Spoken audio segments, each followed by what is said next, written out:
This is my daughter, the one who never finishes anything." My father said it laughing, glass raised, to 200 people at his country club. Then he turned away from me and toasted my brother for the hospital's new surgical wing. I was standing 6 feet away in the dress I'd ironed that morning, and he toasted past me like a coat rack. I didn't correct him. I didn't cry. I didn't leave. I waited until he finished, set down my water, and asked the duty nurse to read the donor plaque on the wall behind him out loud, the one he'd never actually read. She got 2 lines in before my father went gray. That plaque had a name on it. It wasn't my brother's, and what was carved into it was something he'd spent 8 months making sure no one ever read aloud. Before I go any further, if your chest is already tight, if some part of you knows exactly what it feels like to be toasted past, take a second to like and subscribe so this story finds the people who need it. And drop your city and your local time in the comments. I genuinely love seeing where in the world you're listening from tonight. I'm Eudora, 34, and what that nurse read off the wall was something my father had spent 8 months trying to make sure no one ever read aloud. Let me take you back to how I ended up standing in that ballroom at all. The hospital is called Belhaven Regional. It sits on a hill on the east side of the county, and I have worked inside it for 9 years. I'm a trauma surgeon. I run the night service 3 weeks a month. I have put my hands inside more chests in this town than anyone alive, and most of the people clapping at that gala have, at some point, been wheeled past me on a gurney with their eyes rolled back. None of them knew that. To them, I was Walter Ashcombe's disappointing daughter. The one who couldn't settle, the one who never finished anything. Let me tell you how complete that blindness was. 2 years ago, a man came into my trauma bay at 3 a.m, motorcycle versus guardrail. His liver was in pieces. I spent 6 hours putting him back together, and he lived, and he went home to his kids. 3 weeks later, I saw his name on the membership roster of the Foxglove Country Club because my father had emailed the whole family a directory update, proud as always to be president. The man I'd rebuilt was a member of my father's club. They probably shook hands at the bar. And my father, if you'd asked him, would have told that man his daughter did something administrative in healthcare. That's the gap I lived in. I held a town's lives in my hands at night and got introduced as filing clerk by day. I stopped explaining a long time ago. Explaining felt like begging, and I'd promised myself I'd never beg him for anything again. My father owns 6 car dealerships. He is loud, tanned, and certain. He has a handshake he practices. He has been the president of the Foxglove Country Club for 11 years. And at the club, the story of his family is fixed and polished and repeated so often that even I started to believe pieces of it. The story goes like this. Theo, my older brother, is the golden one. Theo went into the family business, expanded it, made something of himself. And Eudora, me, Eudora is the cautionary tale. Quit ballet. Quit law school. Quit, quit, quit. Here is what the story leaves out. I quit ballet because I tore a hip labrum and the surgeon who fixed it let me watch. I quit law school after 1 semester because I walked into an anatomy elective by accident and never walked back out. I never finished anything, except I finished medical school, a 5-year residency, and a trauma fellowship, all while my father told the club I was finding myself. He never once asked what I did for a living, not once in 9 years. When people asked him, he'd wave a hand and say, "Oh, Eudora's in healthcare. Something administrative." Something administrative. I'd had a man's aorta in my fist the night before he said that. And Theo. Let me be fair about Theo, because the easy version of this story makes him a cartoon, and he isn't one. He's worse than a cartoon. He's plausible. My brother is 2 years older than me. He has the kind of face people trust on a billboard, which is convenient, because his face is on several. He runs the dealerships now, technically, though runs is generous. What Theo does is stand in front of things other people built and accept the credit with a humility so practiced it reads as virtue. He has done it his whole life. When we were kids and I'd assemble the model rocket, Theo would carry it to the launch field, and our father would say, "Look what my boy made." I'd be standing right there, with glue still on my fingers. I didn't hate him for it. For most of my life, I just adjusted around it, the way you learn to walk around the broken floorboard. You stop noticing you're limping. So no, I didn't go to that gala for the canapes. I went because 3 weeks earlier, I'd gotten a phone call that told me exactly what my father and my brother were about to do, and that they had no idea I could stop it. I need to back up, just for a moment, to the thing that built the wound. I'll keep it short, because the past isn't the point. The present is. I was 11.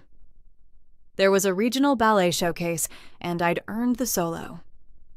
My father had promised to come. He didn't.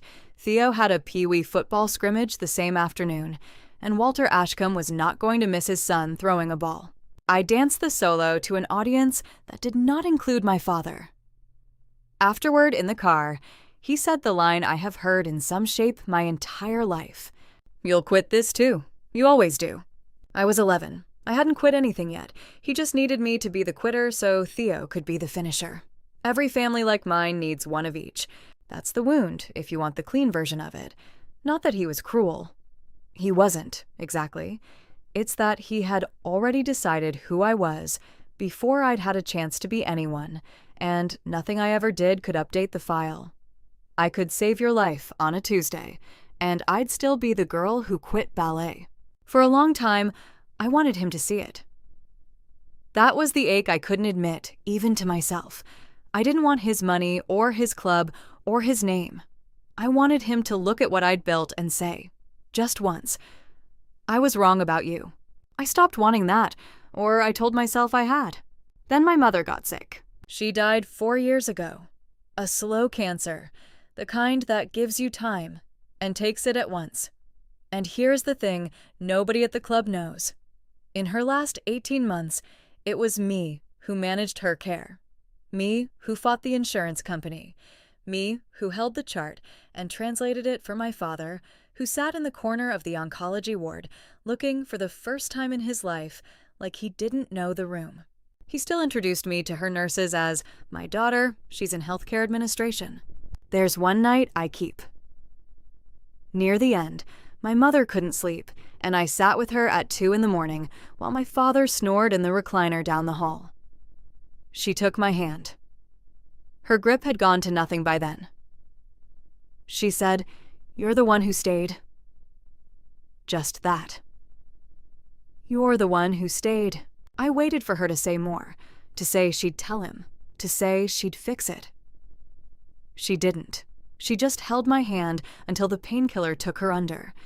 And I sat there in the dark, doing the arithmetic of a daughter, counting up everything I'd done and dividing it by everything he'd noticed and getting a number close to 0. That's the closest I'd ever come to saying the thing out loud, the thing I couldn't admit, that I wasn't angry, he loved Theo more. I was grieving that he'd never once looked at me and been surprised by me. When she died, she left me something, not the family. Me, specifically, in a letter I wasn't supposed to find for a while. She left me her own money. Money that had been hers. From her mother, that Walter had always treated as decorative. It wasn't a fortune, but it was enough. Combined with what a trauma surgeon makes and never spends, because she's always at the hospital, to do something quiet. I'll tell you what I did with it in a minute. It's the whole story. But first you need to understand what my father and brother did, because that's the part that turned a private grief into a public reckoning. 8 months ago, last October, Belhaven Regional announced it would build a new surgical wing, 6 operating theaters, a dedicated trauma bay. The thing I'd been begging the board for since before my mother died, because the old wing was killing people slowly with its bottlenecks. The wing needed funding, a naming gift, $2.5 million. I was in the room when the board discussed it, because I sit on the surgical staff committee, and I watched the chief of staff, a careful woman named Dr. Halloran, say that an anonymous donor had come forward to fund the entire wing on one condition. The condition was that the donor's name stays sealed until the dedication. No press, no announcement. A plaque to be unveiled at the gala, and not a word before. I kept my face very still in that meeting, because I was the anonymous donor. I'd given Belhaven $2.5 million, my mother's money, my settlement from a malpractice suit I won against a device company 3 years back, and 9 years of a surgeon's salary I never had time to spend. I gave it with one rule. Nobody finds out it's me. I didn't do it to be seen. I did it because I was tired of watching people die in a hallway. I want you to understand how real that hallway was. The old wing had 4 operating theaters for a county of 200,000 people. On a bad Friday night, a pileup on the interstate, a bar fight, a heart attack all at once, we'd run out of rooms. I have stood in that corridor and made the choice nobody should have to make: which patient gets the table and which one waits on a gurney by the vending machines with a nurse holding pressure and praying. I lost a 19-year-old that way. 3 years ago. He had a survivable injury and no room to fix it in. I signed the death certificate myself, and then I sat in my car and I decided I would never sign another one for that reason, as long as I had $1 to my name. So when my mother's money cleared probate and my settlement came through, I didn't buy a house. I bought operating rooms, 6 of them. I did the math on a napkin in the hospital cafeteria, and the number was almost exactly what I had, and I took it as a sign, and I wired it. I told Dr. Halloran one thing the day I signed.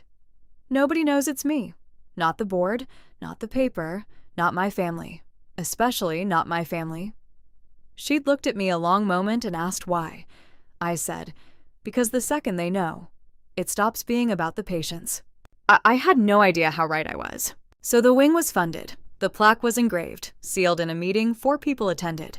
And then my brother found out a wing was being built. He did not find out who paid for it. He found out there was a naming opportunity and a gala and a room full of people who matter to our father. That's the moment the lie was born.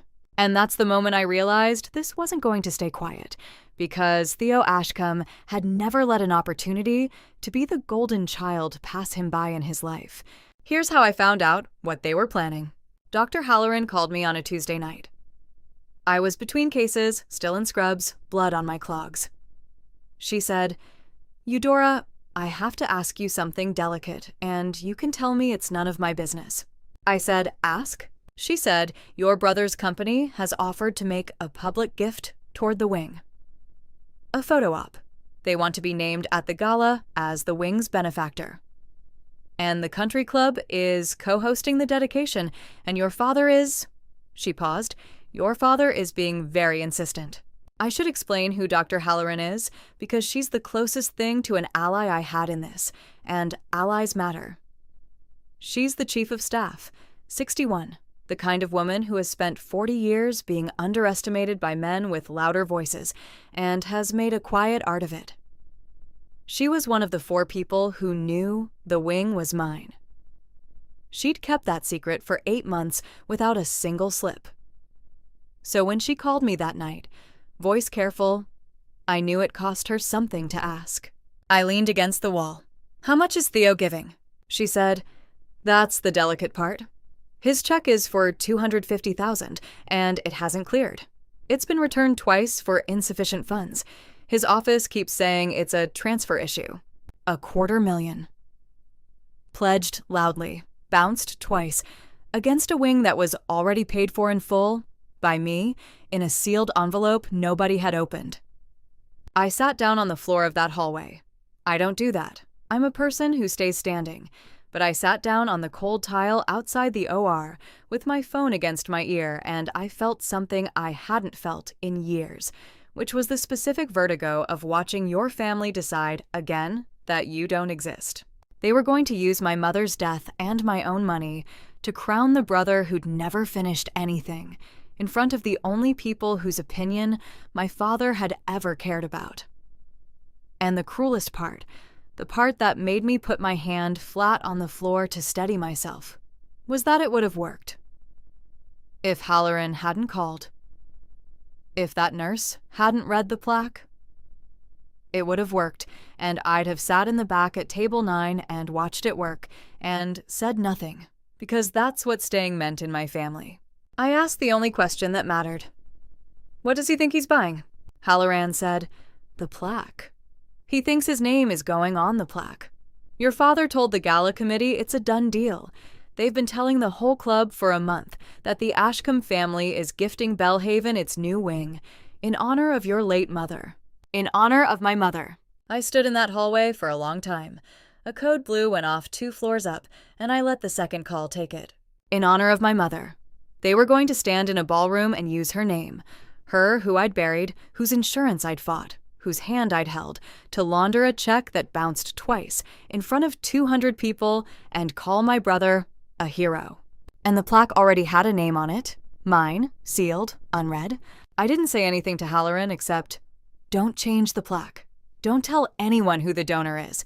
Let the gala happen exactly as planned. She was quiet. Then she said, Eudora, are you sure? I said, I've never been more sure of anything. But sure isn't the same as safe. And over the next 3 weeks, the secret nearly slipped twice. The first time was a junior member of the gala committee, a well-meaning woman who'd seen the engraving invoice and didn't understand it was sealed. She emailed my father's office a quick question about the donor name discrepancy on the plaque order. Whitaker caught it in the outbox before it sent.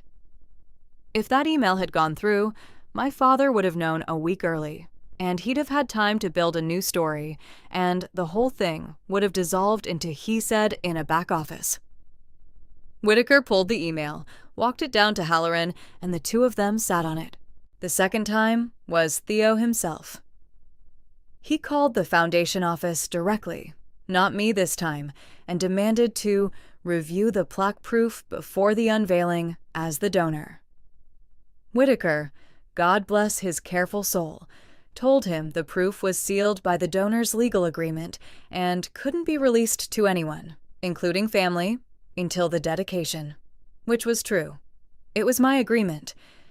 Theo, who assumed the donor was himself, accepted that the donor couldn't see it. He hung up satisfied that his own secrecy clause was protecting him. He never once considered that the donor it protected might not be him. I think about that a lot. He stood inside the trap and admired the lock. Now, you have to understand. I could have ended it with one phone call. I could have told my father the day I found out. The wing is mine, the plaque is mine, Theo's check bounced. And he'd have had to swallow it privately, and nobody would have ever known. And the story at the club would have quietly adjusted itself. That's what the old me would have done. The me who still wanted him to say, I was wrong about you. That me would have given him the gift of being wrong in private, where it cost him nothing. I didn't want it in private anymore. Not out of cruelty. I want to be honest with you about that, because it matters. I didn't want him humiliated for the pleasure of it. I wanted, for one time in my life, for the truth about me to be said out loud in the one room where the lie about me lived. The club. The exact congregation that had been told for 30 years that I was the daughter who never finished anything. I wanted them to hear what I'd finished. So I spent the next 3 weeks doing what I do best, which is preparing for the worst possible moment with total calm. Surgery teaches you a specific discipline. You don't react to the bleeding. You find the source. You control it before you fix it. You assume the worst anatomy and you bring the instruments for it anyway. I treated this exactly like a case I was going to have to defend in a morbidity conference, where every choice gets questioned and you'd better have the paper. The first thing I did was meet Halloran in her office, door closed, and lay out what I needed. I'll tell you, she pushed back at first. She said, Eudora, if you just tell your father privately, this whole thing goes away. He corrects the program. Theo's name comes off. No one has to be embarrassed. Has Theo's check cleared? I asked. No. Is he still telling people he's funding the wing? She hesitated. As of this morning, yes. Then it doesn't go away, I said. It just goes quiet until the next time. I'm done with quiet. She studied me for a moment. Then she nodded once, the way she does in the OR when she's decided to trust the surgeon, and she said, Tell me what you need. What I needed was paper. I am a great believer in paper. People deny words. They lie about conversations. But paper sits there on a table being true, no matter how loud the room gets. So I got the donor agreement reprinted as a certified copy, my signature and the bank's seal both on it. I got the wire confirmation showing the $2.5 million leaving my account and landing in the hospital foundations. I got the engraving order for the plaque, dated 8 months back, with my name typed on it in a font nobody could argue with. Then I went after Theo's side of the ledger, and that's where it got interesting. The hospital's foundation office had been chasing Theo's $250,000 pledge since March. Halloran walked me down to meet the foundation's accounts manager, a soft-spoken man named Whitaker who had a folder 2 inches thick. He'd been told, like everyone, that the Ashcombe family was the wing's great benefactor, and he had spent 2 months sending increasingly polite letters to my brother's office, trying to collect on a check that kept bouncing. He laid it out for me. The first deposit was returned March 20th, insufficient funds. We assumed an error, redeposited it, returned again April 9th. Same reason. Since then, 6 emails, 3 voicemails. His assistant keeps saying it's a wire transfer issue with the corporate account. Is it a wire transfer issue? I asked. Whitaker looked at me the way an honest man looks when he's been lied to enough times to stop pretending. Dr. Ashcombe, I've worked in nonprofit finance for 22 years. It's not a wire transfer issue. I asked him for copies of everything. The returned check notices, the dated emails, the collection log. He paused. It was, after all, my brother, and Halloran said quietly, "She's authorized. This is hers." And he gave me the folder. I sat in my car in the parking garage and read every page, the returned checks, the form letters, the 6 unanswered emails. And at the bottom, a note Whitaker had written to himself in March. Family insists on public recognition at gala. Have not received funds. Advise caution. Advise caution. An accountant had seen this coming in March. My family had been performing a gift they hadn't given for 3 months, and a quiet man in a foundation office had written advice caution in a margin and been ignored by everyone above him. The last thing I gathered was my mother's letter. The one that left me her money. I'd kept it in a drawer for 4 years, half read, too heavy to finish. I made myself read all of it now, because I knew that the moment I said the money was hers, someone, Theo, would claim it belonged to the family. The letter was 3 pages in her shaking hand.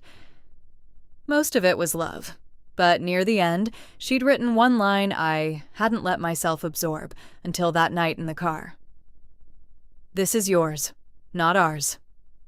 You are the only one who ever asked how I was, and meant it. Don't let them spend you. Don't let them spend you." I sat with that for a long time. Then I had the letter notarized as a true copy, put it in the folder with everything else, and I understood that my mother had armed me 4 years before I knew I'd need the weapon. And I got dressed for a gala. There was one moment in those 3 weeks where it almost came apart early. Theo called me. He never calls me. I was scrubbing out after a case when my phone lit up with his name, and I almost didn't answer. I did, because surgeons answer phones. You never know which call is the one that matters. "Yudi," he said, the childhood name. He only uses it when he wants something. "Big news. The family's funding the new wing at Bellhaven. Dad's thrilled. There's a gala." "I heard," I said. Neutral, flat. The voice I use on families when I don't yet know if the news is good. "So here's the thing." A pause. "You work over there, right? Some kind of records job? I need a favor. The hospital keeps sending these nagging emails about paperwork, transfer stuff, total bureaucratic mess. Could you go in and just smooth it over? Make it go away before the gala?" You know how Dad gets about appearances. I held the phone away from my ear for a second and looked at it. He was asking me, the donor, the surgeon, the one whose name was already on the plaque, to go into my own hospital and quietly bury the evidence that his check had bounced. He thought I was a clerk. He thought I'd be flattered to be useful. He thought, even now, that I existed to carry the rocket he hadn't built. "What's the paperwork about?" I asked. calm, source control. Nothing. Some accounting hiccup, the check thing. It's handled, it's just optics. Can you make the email stop? I'll look into it, I said. And I did. I looked into all of it. He'd handed me the last piece without knowing. Confirmation, in his own voice, that he knew the check had bounced and wanted it hidden before the cameras came. I hung up and stood in the scrub room for a while, and here's the part I'm not proud of and won't hide from you. A small 11-year-old part of me was almost glad. Glad he'd shown me, this plainly, exactly who he still was. Because it meant I could stop feeling guilty about what I was going to do. If you'd been in my place that night, knowing what I knew, holding what I held, what would you have done at that gala? Would you have warned him quietly, or would you have let the wall speak for itself? Tell me your call in the comments before I show you mine. Most people, I think, get it wrong. Get it. Now let me tell you about the night. The Foxglove Country Club ballroom holds 212 people, and that night, every seat was full. There was a podium. There was a velvet cloth over a square on the wall where the plaque was mounted, waiting to be unveiled. There was a string quartet and a slideshow, and my father in a tuxedo that fit him 10 pounds ago, working the room like the floor of a dealership. I came in alone. I wore navy. I sat at table 9, near the back, next to people I didn't know, because my father's office had, and I am not making this up, left me off the family table. There were place cards at the head table for Walter, for Theo, for Theo's wife, for 2 club board members. There was no card for me. When I asked the event coordinator, she looked at her list, looked uncomfortable, and said, "I'm so sorry. I don't have an Eudora down." I said, "That's all right. I'll sit in the back. I see things better from the back." I watched my brother work the room beside our father. Theo is charming in the specific way of a man who has never once paid for anything himself. He shook hands. He accepted congratulations for his incredible generosity. A woman touched his arm and said, "Your mother would be so proud." And he put his hand over his heart. I watched him do that, and something in me went very cold and very clear. I want to tell you about the program because it's a small thing that mattered. On every table was a printed program, cream cardstock, gold lettering. I picked one up. Inside, under a photo of my mother, it read, "The Eleanor Ashcombe Surgical Wing, a gift from the Ashcombe family, led by Theo Ashcombe." There was a paragraph about Theo's vision for giving back. There was a quote attributed to him about honoring his mother's memory. Not one word about a daughter. They hadn't just left my name off the plaque draft they imagined existed. They'd written me out of the program entirely. I read it twice, folded it, and put it in my clutch, next to the certified donor agreement. 2 pieces of paper. One of them was a lie about me, printed 212 times. The other was the truth, certified once.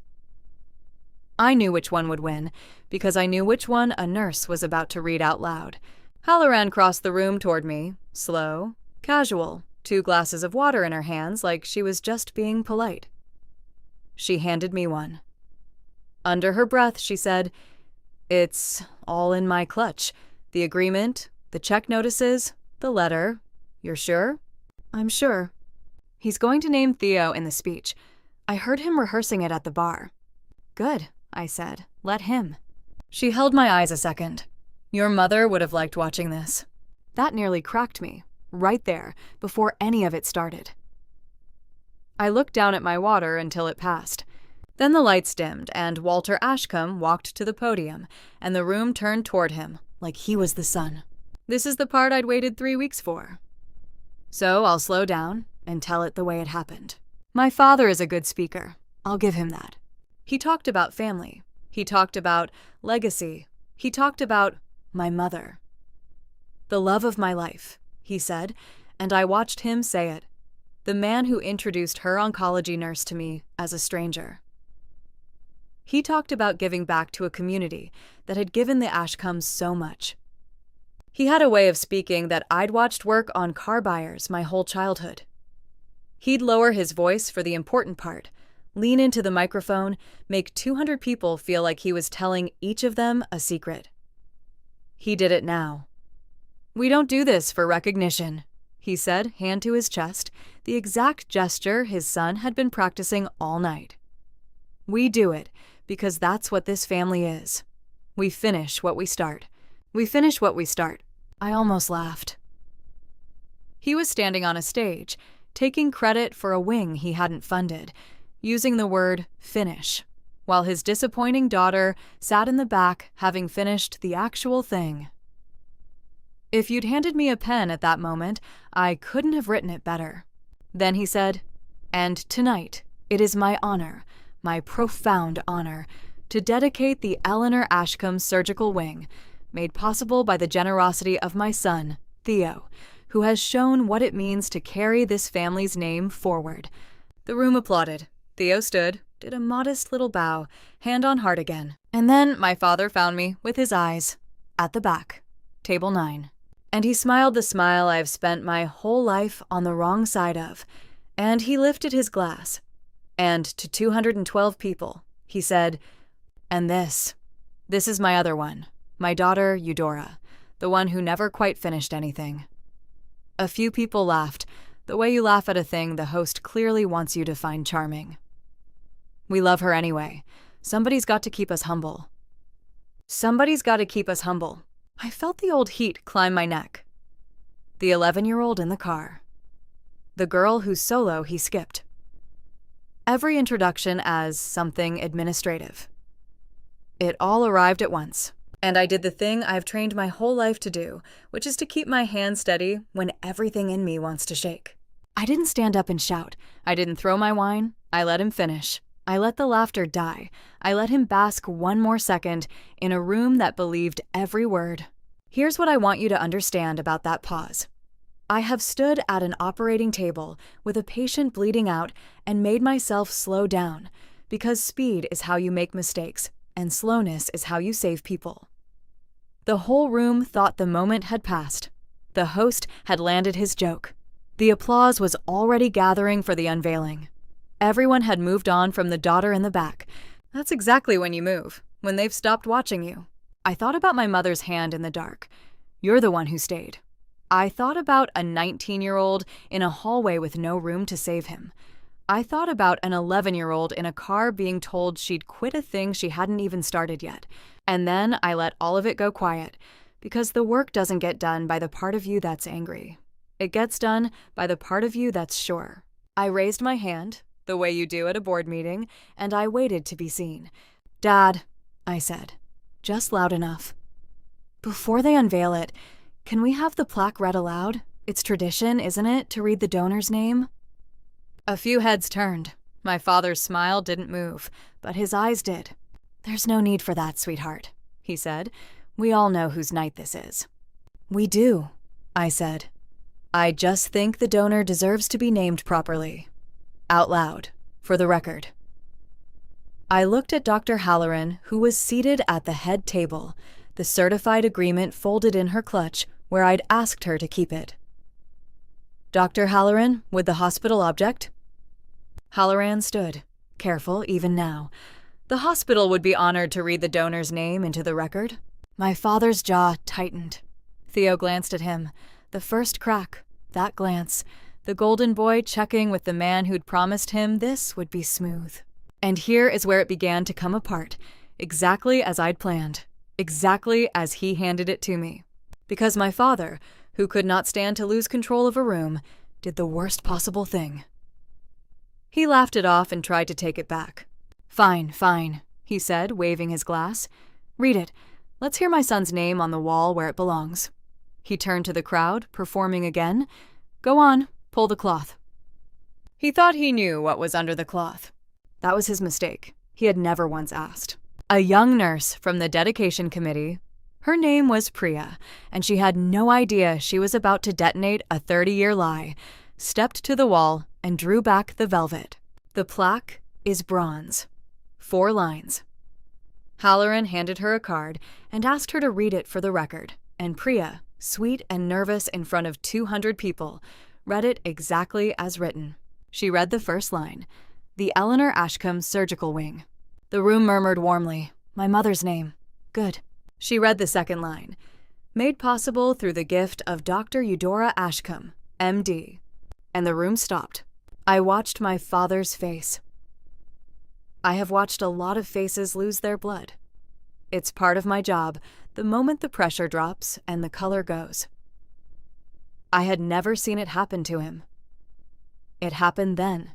He went gray before she reached the third line. Priya hesitated, felt the room change, and kept going because no one told her to stop. Third line, "Trauma surgeon, Belhaven Regional, in memory of her mother." Fourth line, "Given quietly that others might be cared for loudly." Silence, the kind you could hold in your hand.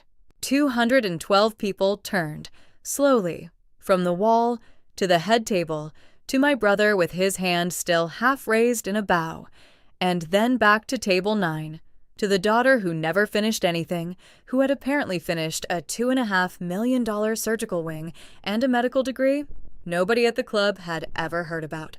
My father set his glass down very carefully on the podium, like it had become heavy. If you've ever waited years to be seen and then watched it happen in a single second, stay with me, because the truth was only halfway out. Theo recovered first. Of course he did. He's never met a fact he couldn't talk over. "There's been a mistake," he said, stepping to the podium, smiling at the room, hand up. "A clerical error? The hospital's paperwork. Eudora helped coordinate the family's gift. She does administrative work for them, so her name may have ended up on the—" "Read line 2 again," I said. I hadn't raised my voice the entire night. I didn't raise it then, but the room was so quiet that "Read line 2 again" landed like a dropped tray. Halloran said gently, "I can clarify the record." She opened her clutch. She took out the certified donor agreement. The wing was funded by a single anonymous gift of $2.5 million, executed 8 months ago by Dr. Eudora Ashcombe, sole donor. The agreement is signed and bank certified. I have it here. She held it up. There is no family gift. There never was. Theo's smile finally slipped. That money came from our mother's estate, which belongs to this family, so technically—" And there it was, the greed, out loud in front of everyone. He couldn't help it. He reached for the money, even now. I stood up. "It came from our mother," I said, "who left it to me, in a letter, because she knew exactly which of her children showed up." I let that sit. It came from a malpractice settlement I won. It came from 9 years of a salary I didn't spend because I was at the hospital every night you were at this club. You want to talk about whose money it is, Theo? Let's talk about your check. I will tell you the look on his face. "What check?" he said, too fast. Halloran, bless her, was already holding the second page. "The Ashcombe Auto Group pledged $250,000 toward the wing in March," she said to the room, reading. "That check was returned for insufficient funds on March 20th. It was redeposited and returned again on April 9th. The pledge remains unpaid. The hospital has corresponded with Mr. Theo Ashcombe's office 6 times. You could hear 200 people inhale at once. The board members at the head table, the ones who'd been told for a month that the Ashcombe family was gifting the wing, turned to my father with a question on their faces that no amount of charm was going to answer. My father finally spoke, and this is the part that finished him, because nobody made him say it. He said it himself, out of pure, drowning instinct, the way a man grabs for anything when the floor goes. "Eudora," he said, and his voice cracked on my name. "Why would you do this and not tell me? Your own father. Why would you let me stand up here and—" He stopped. He'd heard himself. 200 people had heard him. He had just admitted, in front of all of them, that he'd stood up and claimed a gift he knew he hadn't given in his son's name on the back of a check he'd been told had bounced. He hadn't been deceived. He'd been caught. I looked at him for a long moment. The man from the car.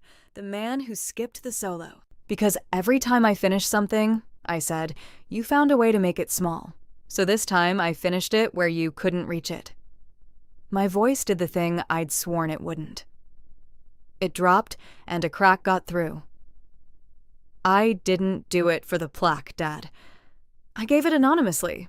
You're the one who turned my mother's wing into a stage. I just stopped helping you lie. The room was so quiet, I could hear the quartet's cellist set down her bow. I want to tell you what happened next, because the consequences came fast, and most of them came from his own people, not from me. The 2 club board members at the head table stood up. One of them, an older man named Caldwell, who'd known my mother, walked to the podium, leaned to my father, and said something I couldn't hear. My father sat down in the chair behind the podium. Just sat. The president of the Foxglove Country Club, sitting down in the middle of his own speech, in front of everyone, like the air had been let out of him. Caldwell took the microphone. "On behalf of the club," he said, "we owe Dr. Ashcombe an apology and a correction. The wing was her gift. It will be honored as her gift." He paused and added the line that ended my father's 11-year reign in a single sentence. "And the board will be reviewing the representations that were made to this membership over the past month." Reviewing the representations. That's country club for you, lied to us, and we're going to deal with you.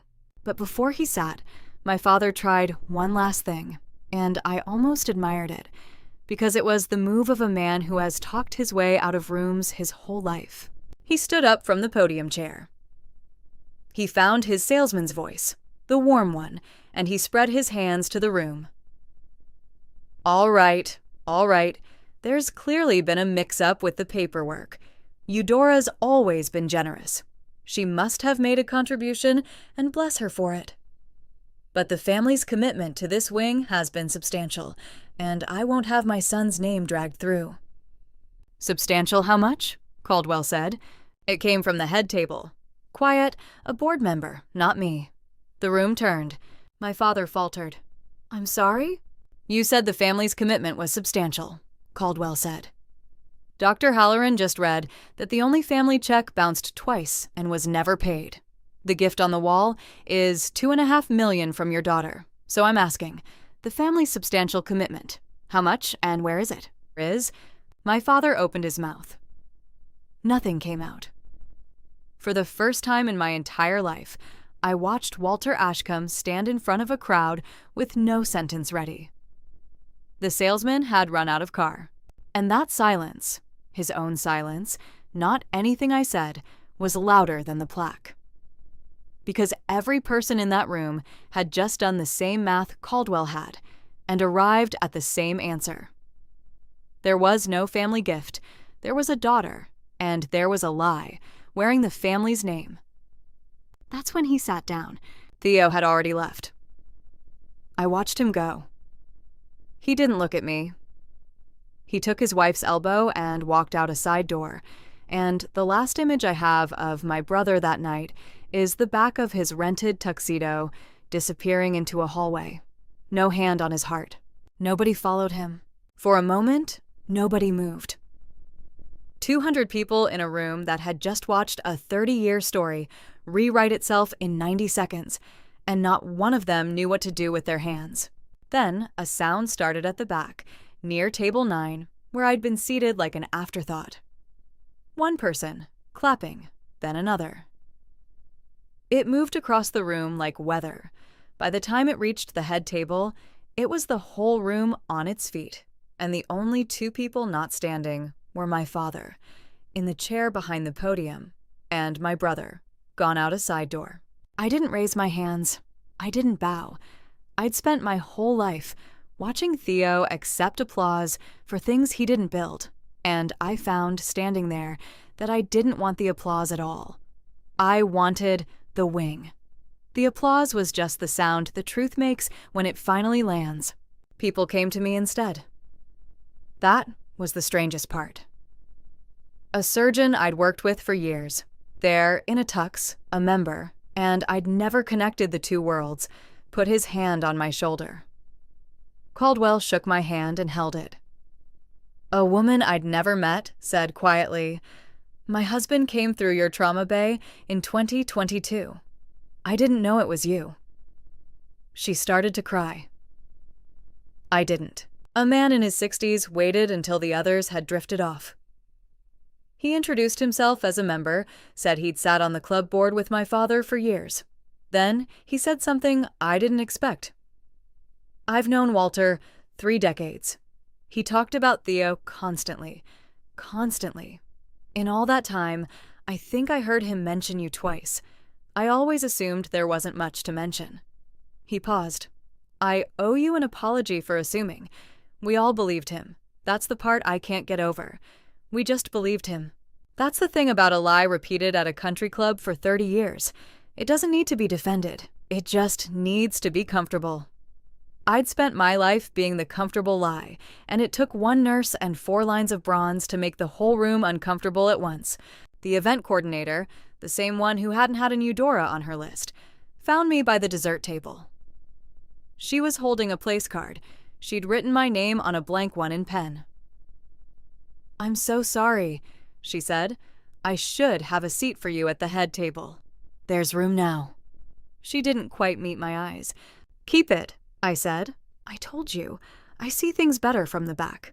Priya, the nurse who'd read the plaque, found me near the door, mortified.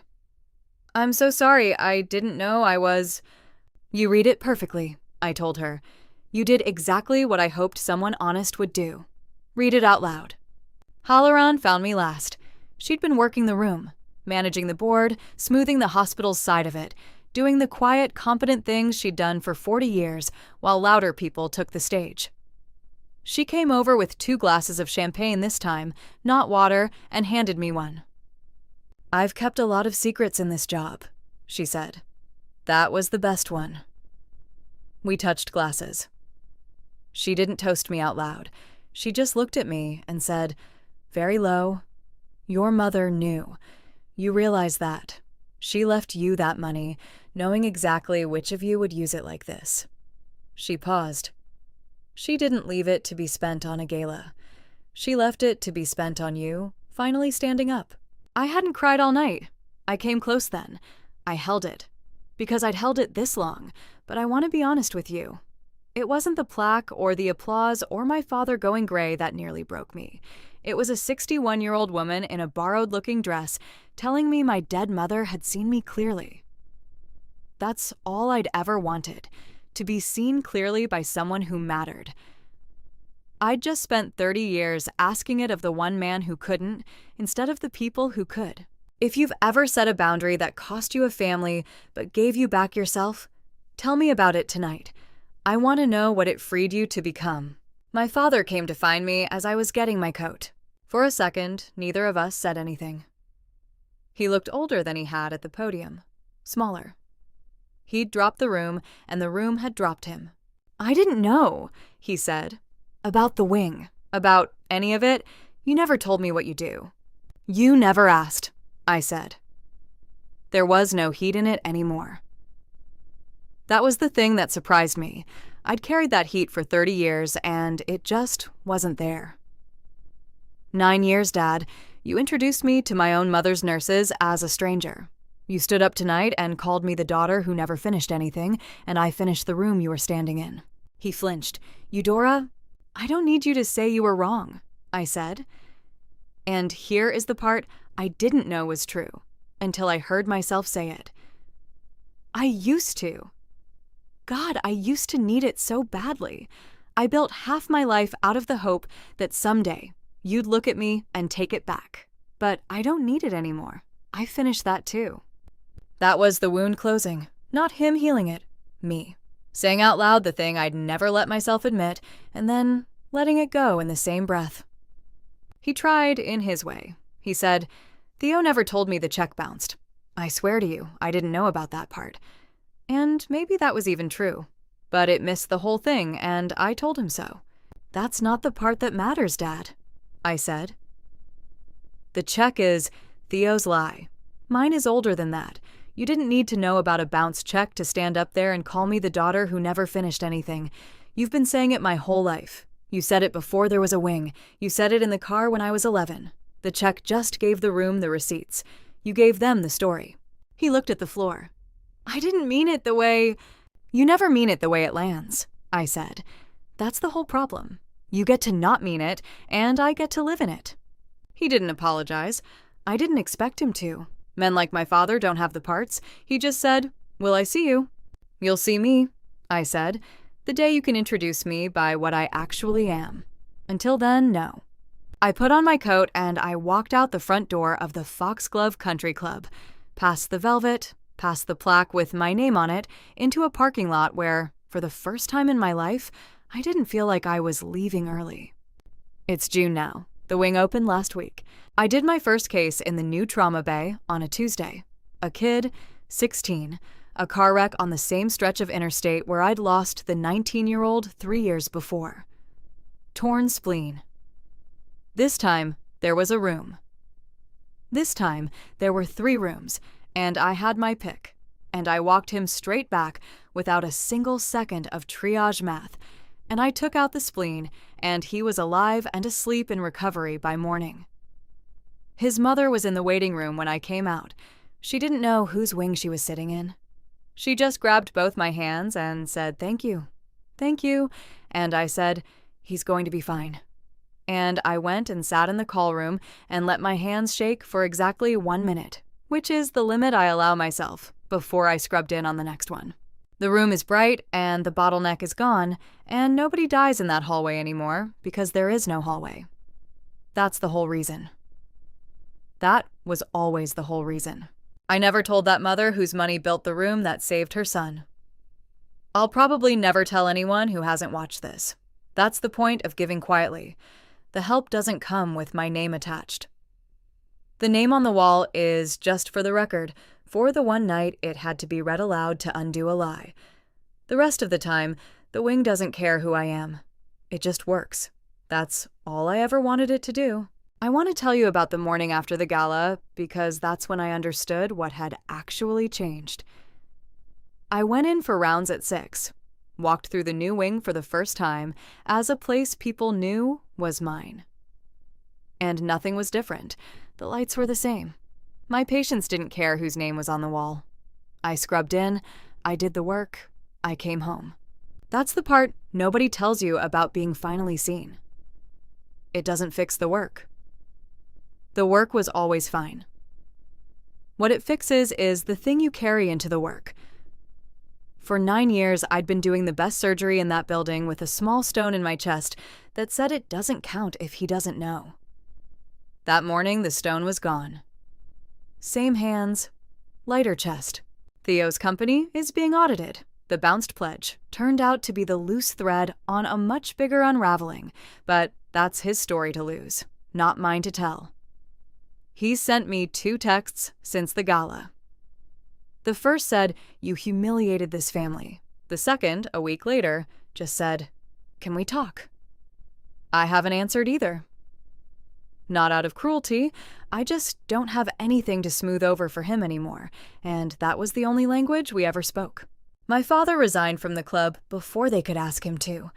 Caldwell still calls me Dr. Ashcombe. So does everyone there now. Funny how fast a name changes once somebody reads it out loud. I talk to my father twice a month. Short calls. He asks about my cases now. He gets the words wrong. He called a laparotomy a lap thing last week, and I let him, and he tries anyway. And trying, from him, is its own kind of plaque. Last month, he did something he's never done in 34 years. He introduced me. We ran into one of his old club friends at the pharmacy, and the man said, "Walter, and this is..." And my father said, before the pause could swallow me the way it always had, "This is my daughter, Dr. Eudora Ashcombe. She's a trauma surgeon. She built the new wing at Belhaven." He got it right. First try. I had to turn and look at the greeting cards for a second because I'd spent 3 decades waiting to hear that exact sentence, and I didn't want him to see what it did to my face. I still didn't need it. That's what I told him, and it was true. But there's a difference between not needing a thing and not being moved when it finally, impossibly, arrives. People ask if I regret doing it in public, letting that nurse read it in front of everyone instead of telling him quietly. I don't. For 30 years, they read me 1 line at a time, quit ballet, quit law school, never finishes anything. And I let them, because I thought love meant holding still. I thought if I stayed quiet enough, useful enough, eventually they'd notice on their own. They never do. People who've decided who you are don't go looking for evidence against themselves. You have to bolt it to a wall and make them read it. I'd thought love meant holding still. It doesn't. Sometimes the only way to be seen is to bolt the truth to a wall, hand it to someone honest, and let them read it all the way to the last line. I gave quietly. I just stopped letting them say it for me.